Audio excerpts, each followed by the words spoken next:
શ્રી સ્વામિનારાયણ ભગવાનની જય. અક્ષર પુરુષોત્તમ મહારાજની જય. ગુણાતીતાનંદ સ્વામી મહારાજની જય. ભગતજી મહારાજની જય. શાસ્ત્રીજી મહારાજની જય. યોગીજી મહારાજની જય. પ્રમુખ સ્વામી મહારાજની જય. મહંત સ્વામી મહારાજની જય. સુરત અક્ષરધામ મહોત્સવની જય. મહંત સ્વામી મહારાજની આજ્ઞાથી આપણે રોજ 15 મિનિટ પ્રાપ્તિનો વિચાર કરીએ છીએ.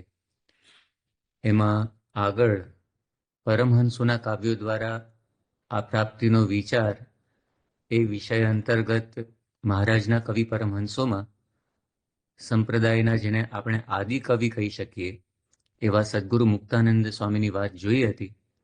અને એમાં પણ એમણે માત્ર 9 મહિનાના ટૂંકા ગાળામાં નીલકંઠ વર્ણિના જે પ્રતાપ પ્રભાવ અનુભવ્યા એ એમના જ પત્રના આધારે આપણે જોયા હતા કે જે પત્ર નિષ્કુળાનંદ સ્વામીએ ભક્ત ચિંતામણીના 41મા પ્રકરણમાં પણ પ્રસ્તુત કર્યો છે. હવે એ જ શૃંખલામાં આપણે આગળ વધીએ તો આગળ જતા રામાનંદ સ્વામીની સાથે વર્ણિની પ્રથમ મુલાકાત થઈ.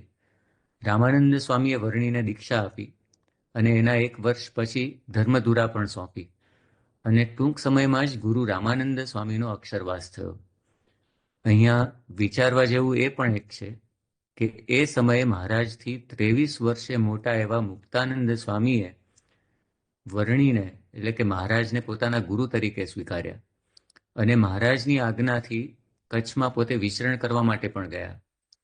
એ જ વખતે મહારાજે સોરઠમાં અલૌકિક સમાધિ પ્રકરણ શરૂ કર્યું અને એના સમાચાર મુક્તાનંદ સ્વામીને મળ્યા કે વર્ણિ તો યોગ સાધના વગર સમાધિ કરાવે છે અને લોકોને અનેક પ્રકારના ચમત્કારો બતાવે છે. એમને એમ હતું કે આ વર્ણિ નાના અને બિન અનુભવી છે અને રામાનંદ સ્વામીએ સ્થાપેલા શુદ્ધ સંપ્રદાયને ક્યાંક કલંક લગાડશે. સ્વામીએ ગાદી સોંપી એટલે એમણે જ્ઞાન માર્ગ છોડી ઐશ્વર્ય અને ચમત્કારનો આશરો લીધો છે એટલે મારે 2 શબ્દ કહેવા પડશે. એટલે આવા જ એક આશયથી એક મમત્વથી છેક કચ્છથી મહારાજને ઠપકો આપવા માટે મુક્તાનંદ સ્વામી સોરઠ જવા નીકળ્યા અને તેઓ પછી જ્યારે મહારાજની પાસે આવ્યા, સભા ભરાઈને બેઠી હતી, સંતો ભક્તો મહારાજના દર્શન કરતા હતા અને એમાં મુક્તાનંદ સ્વામી આવ્યા એટલે મહારાજ એમની સન્મુખ ગયા. એમને સાષ્ટાંગ દંડવત પ્રણામ કર્યા, એમને ભેટ્યા અને મહારાજના સ્પર્શ માત્રથી જ એમનો ક્રોધ ઓસરી ગયો અને શાંતિ થઈ ગઈ. પછી મહારાજે એમનો હાથ પકડી ઢોલિયા ઉપર બેસાડ્યા અને પોતે એમની સન્મુખ નીચે બેઠા. મહારાજની આ વિનમ્રતા જોઈને એમને થયું કે વર્ણિ હજી ઉદ્ધત તો નથી થઈ ગયા એટલે આપણા પાછા વાળ્યા એ વળી જશે. પછી એકાંતમાં એમણે મહારાજને જે ઠપકો આપ્યો એ પણ ભક્ત ચિંતામણીના 49મા પ્રકરણમાં નિષ્કુળાનંદ સ્વામીએ એ વણી લીધો છે કે મહારાજ દિયો પાખંડ મેલી સતસંગ માન થાવું ફેલી સમાધિ કાંઈ નથી સોહયલી મોટા યોગીને પણ દોહયલી એ તો જેને તેને કેમ થાય બીજા માને અમે ન મનાય. મહારાજને આમ તો એમણે કહી દીધું કે મહારાજ આ પાખંડ મૂકી દો, સત્સંગની અંદર આ શોભે નહીં, સમાધિ કાંઈ નથી સોહેલી, આ સુલભ નથી. અષ્ટાંગ યોગ સિદ્ધ કરે ત્યારે એના ફળ રૂપે આ સમાધિની સિદ્ધિ થાય. મોટા મોટા યોગીઓને પણ દુર્લભ છે. એ જેને તેને કઈ રીતે થાય, એ બીજા બધા માને અમને મનાતું નથી. પછી મહારાજે એમને કહ્યું કે આમાં હું કંઈ કરતો જ નથી. ભક્તો રામાનંદ સ્વામીનું ભજન કરે છે ને એમને સમાધિ થાય છે. તમને જો વિશ્વાસ ન આવતો હોય તો આ સંતદાસજીને પૂછો. બાજુમાં જ સંતદાસજી હતા. મહારાજે એમના તરફ દ્રષ્ટિ કરીને તરત જ એમને સમાધિ થઈ.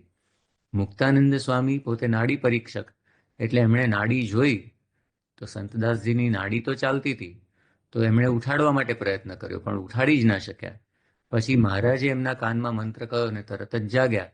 જાગીને એમણે મુક્તાનંદ સ્વામીને કહ્યું કે સ્વામી, ભ્રમણામાં ન પડો, આ વર્ણી એ સાક્ષાત ભગવાન છે અને રામાનંદ સ્વામી એ ઉદ્ધવ છે. મેં હમણાં જ સમાધિમાં આ જોયું છે. ને એમણે જ મને કહ્યું, એટલે કે રામાનંદ સ્વામીએ જ મને કહ્યું કે મુક્તાનંદને કહેજો કે કેમ માનતા નથી. મારા શબ્દો ભૂલી ગયા. પછી મુક્તાનંદ સ્વામીના જ બે શિષ્યો માધવદાસ અને જેઠો, એમણે પણ પોતાનો અનુભવ કહ્યો કે સ્વામી, આ સમાધિ ખોટી નથી, અમે પણ અનુભવ કર્યો છે. અને આ સાંભળીને મુક્તાનંદ સ્વામીને એટલી તો પ્રતીતિ થઈ કે સત્સંગમાં નાના મોટા બધા જ આ મહારાજની અંદર સર્વ પ્રકારે જોડાયા છે. એનું કારણ એમના ઐશ્વર્ય કે ચમત્કાર નથી, પણ એમનો ખરેખરો એવો પરમાત્મા ભાવ છે. અને પછી સાંજે મહારાજની સાથે બધા જ કાલવાણી જતા હતા. ત્યાં રસ્તામાં મુક્તાનંદ સ્વામી શૌચ માટે ગયા. એ વખતે એમને રામાનંદ સ્વામીના દર્શન થયા. હાથમાંનો લોટો એમણે બાજુ પર મૂકીને રામાનંદ સ્વામીને દર્શન કર્યા, રામાનંદ સ્વામીને દંડવત કર્યા. અને પછી એમનો હાથ પકડીને રામાનંદ સ્વામીએ એમને ઊભા કર્યા અને પછી ઠપકો આપતા હોય એવી રીતે કહ્યું કે સ્વામી, આટલા થોડા વખતમાં જ મારા શબ્દો ભૂલાઈ ગયા. મેં તમને નહોતું કહ્યું કે હું તો ડુગડુગી વગાડનારો છું અને ખરા વેશના ભજવનારા તો હવે આવશે, એ જ આ શ્રીહરિ છે. માટે એમનો નિશ્ચય પાકો કરી ગુરુપદનું માન મૂકીને એમના ચરણમાં તમે નમી પડજો. પછી તો મુક્તાનંદ સ્વામીએ ગુરુ આજ્ઞા એ શિરે ચડાવી અને સ્નાન કરીને ખાખરાના વનમાંથી પુષ્પો ચૂંટી સંધ્યા સમયે સભામાં આવ્યા. અને મહારાજને એ વખતે એમણે વિનંતી કરી કે મહારાજ, આ ગાદી ઉપર વિરાજો. એ વખતે એવી પ્રથા હતી કે રામાનંદ સ્વામીની ગાદી ઉપર શ્રીજી મહારાજ પણ બેસતા નહીં. રામાનંદ સ્વામીની પાદુકા જ એ પધરાવવામાં આવતી હતી. પણ મહારાજે જ્યારે એમનો ભાવ જોયો, પોતે હસ્યા અને સ્વામીને કહ્યું કે સ્વામી, આ ગુરુની ગાદી છે, એના ઉપર ના બેસાય. તો મુક્તાનંદ સ્વામીએ કહ્યું કે મહારાજ, આજ સુધી હું છેતરાયો, પણ હવે એ ભ્રમ એ ટળી ગયો છે, મારી ભ્રમણા ભાગી ગઈ છે. અને એ વખતે એમણે 4 પદો બનાવ્યા હતા. એમાંનું આ એક પદ છે કે ભ્રમણા ભાગી દેહો હૈયાની, ભ્રમણા ભાગી દેહો હૈયાની, નથી એકેને વાત કહ્યાની, નથી એકેને વાત કહ્યાની, મહરસ મુજને રેહો આપ્યો, મહરસ મુજને રેહો આપ્યો, સંશય ભરમ સમૂળો કાપ્યો, ભ્રમણા ભાગી રેહો હૈયાની. કે મારા હૈયાની ભ્રમણા બધી ભાગી ગઈ અને મહારસ મુજને જ રેહો આપ્યો, સંશય ભરમ સમૂળો કાપ્યો. એટલે એમની આ ભ્રમણા આ પ્રસંગે ભાગી ગઈ અને એના પોતાના અનુભવનું એમણે આ પદ બનાવેલું છે. બીજા અદ્ભુત બીજા પણ 3 પદો છે કે જન્મ સુધાર્યો દેહો મારો, મળિયા નટવર ધર્મ દુલારો, જન્મ સુધાર્યો દેહો મારો. આ 4 અદ્ભુત પદો એમણે એ પ્રસંગે લખેલા છે.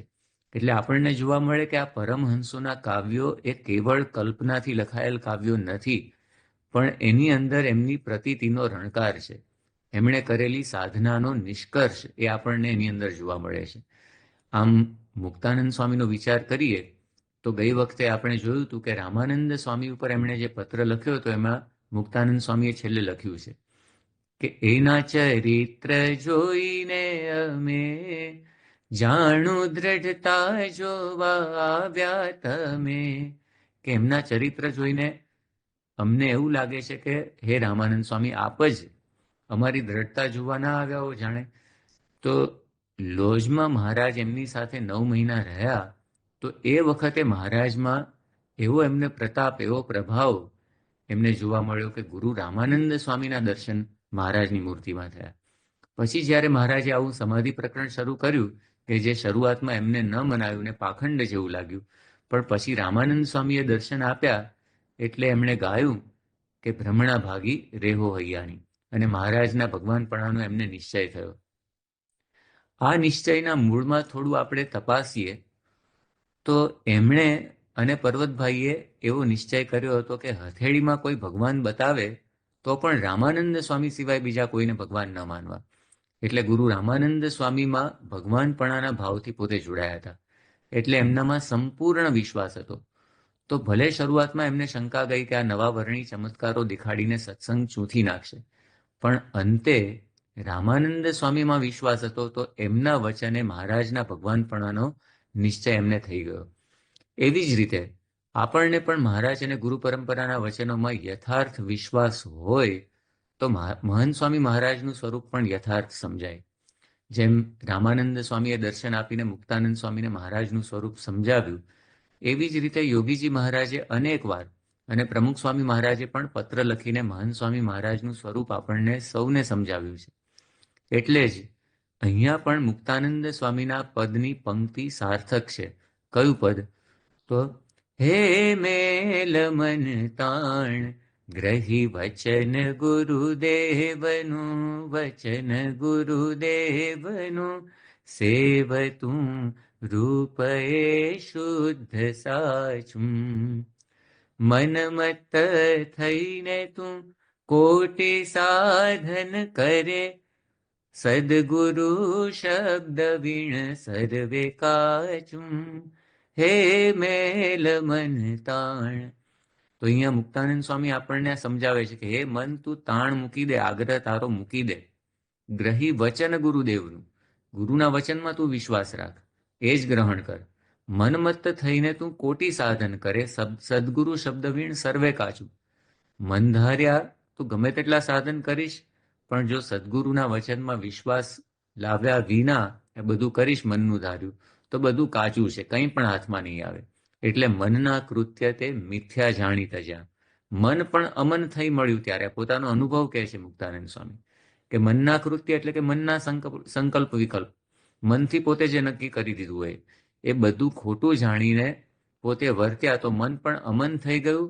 અને પછી પોતાનો ખરેખરો અનુભવ મુક્તાનંદ સ્વામી એ પદમાં કહે છે કે મુક્તાનંદ ગુરુ મર્મ છે વચનમાં, વચન વિચારીને જોયું. જ્યારે મુક્તાનંદ સ્વામી કહે છે કે ગુરુના વચનમાં ખરેખરો મર્મ છે, એ વચન જ્યારે વિચારીને એ પ્રમાણે પોતે વર્ત્યા તો એમણે પોતાનો અનુભવ એ આ પદમાં લખેલો છે. એટલે મુક્તાનંદ સ્વામીને જેવી રામાનંદ સ્વામીની નિષ્ઠા હતી ને એમના વચનોમાં વિશ્વાસ હતો, તો મહારાજની પણ નિષ્ઠા થઈ. એવી જ રીતે આપણને પણ જો ખરેખર યોગીજી મહારાજને પ્રમુખ સ્વામી મહારાજની નિષ્ઠા હોય તો મહંત સ્વામી મહારાજની પણ યથાર્થ નિષ્ઠા બેસે જ. મહંત સ્વામી મહારાજ વાત કરે છે કે જે મહારાજના પરમહંસોને પ્રાપ્તિ થઈ હતી એ જ પ્રાપ્તિ આપણને સૌને થઈ છે, જરાય પણ ફેર નથી. એવા જ દિવ્ય ગુણો, ઐશ્વર્ય, સામર્થ્યના દર્શન વર્તમાન કાળે આપણને મહંત સ્વામી મહારાજમાં પણ થાય છે. એટલે વિશ્વાસ બંધાય છે કે આ સત્સંગ સાચો છે, આ પુરુષ પણ સાચા છે. એટલે એ પ્રમાણે મહંત સ્વામી મહારાજનો પણ એવો પ્રતાપ જોઈને આપણને પ્રતીતિ થાય છે કે જાણે જે પ્રતીતિ મુક્તાનંદ સ્વામીને થઈ હતી કે જાણે રામાનંદ સ્વામી ના આવ્યા હોય આ સ્વરૂપે, તો આપણને પણ પ્રતીતિ થાય છે કે સાક્ષાત મહારાજ જ પોતાનું સુખ આપવા માટે એ મહંત સ્વામી મહારાજ રૂપે ન પધાર્યા હોય. એટલે આવી પ્રાપ્તિ આપણને થઈ છે, તો એ પ્રાપ્તિથી ધન્ય થઈને આપણે પણ સમૂહમાં મહંત સ્વામી મહારાજની આજ્ઞા પ્રમાણે આ પદનું ગાન કરીશું. માનો મળી છે મોટી વાત.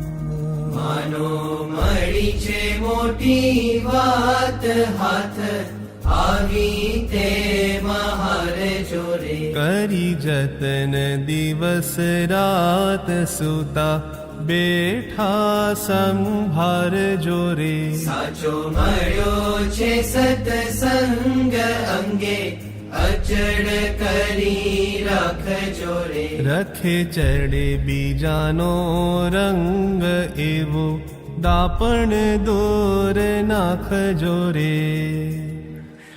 We satsang keep firmly at any cost. સત્સંગ જે તમારી ચોઈસ આવે કે કે whether to do this or સત્સંગના નિયમ લોકપા કે ના લોકપા. તો એટ ક્રિટિકલ મોમેન્ટ આવે કે where you are confused and you don't know, તો તે વખતે સત્સંગ બાજુ ઢળવું, inclination to satsang, incline to satsang. તો દેટ ઇઝ બેસ્ટ વે. કેમ કે બીજું બધું તો આવ્યું છે ગયું છે, it does not matter much, પણ સત્સંગ વી શુડ નોટ લૂઝ. ઘણા મોંઘા જે ઘન શ્યામ નાવે, નજરે ન મળે કોઈને રે. અક્ષરવાસી આઠો જામ જેને, રહ્યા છે અખંડ જોઈને રે. અતિ થઈને દિન આધીન નિત્ય, નમાવે છે શીશને રે. લગની લગાડી લેલીન જોઈ, રહ્યા છે જગદીશને રે. શ્રીજી મહારાજ મળ્યા છે. અનંત જન્મથી આપણે ભટકીએ છીએ, અનંત જન્મથી, અને આ જન્મે આપણને ભેટો થયો. અને એટલા ભગવાન, બીજા લોકો તો દર્શન કરવા માટે કેટલા તલપાપડ થાય, આપણે તો ભગવાન મળ્યા. શાસ્ત્રીજી મહારાજ મળ્યા, યોગી બાપા મળ્યા, પ્રમુખ સાહેબ મળ્યા. હવે મૂળ મુદ્દો આ છે કે જ્યારે ભગવાન પ્રગટ હોય ને એના ઓળખાય ને, મનુષ્ય ભાવ આયા જ કરે. થોડી વાતમાં સ્વામી આમ કેમ કર્યો, સ્વામી આમ કેમ કર્યો. શાસ્ત્રીમાં શ્રીજી મહારાજમાં આવતો મનુષ્ય ભાવ. અને મનુષ્ય તો એ મનુષ્ય ચરિત્ર કરે જ, દિવ્ય ચરિત્ર કરે તો ખોટું પડી જાય. એટલે મનુષ્ય તરીકે આવે એટલે મનુષ્ય બધા કરે, તમને ભૂલાડી દે એવા મનુષ્ય કરે. પણ એમાંય જો દીવ ભાવ રહે તો કામ થઈ જાય. મહારાજ સ્વામી મળ્યા છે, ક્યારેય મળ્યા નથી, અને જતન કંઈ ન રાખવું. કિયા જીવ કિયા જગદીશ જાણો, જૂજવી એ જાત છે રે. મર આપીએ સો શીશ તોય, વણમાળાની વાત છે રે. કિયા કીડી કરી મેળાપ, ભેડું થાવા ભારે ભેદ છે રે. કિયા પૂર્ણ પુરુષોત્તમ વાપ, કિયા જીવ જેને બહુ કેદ છે રે.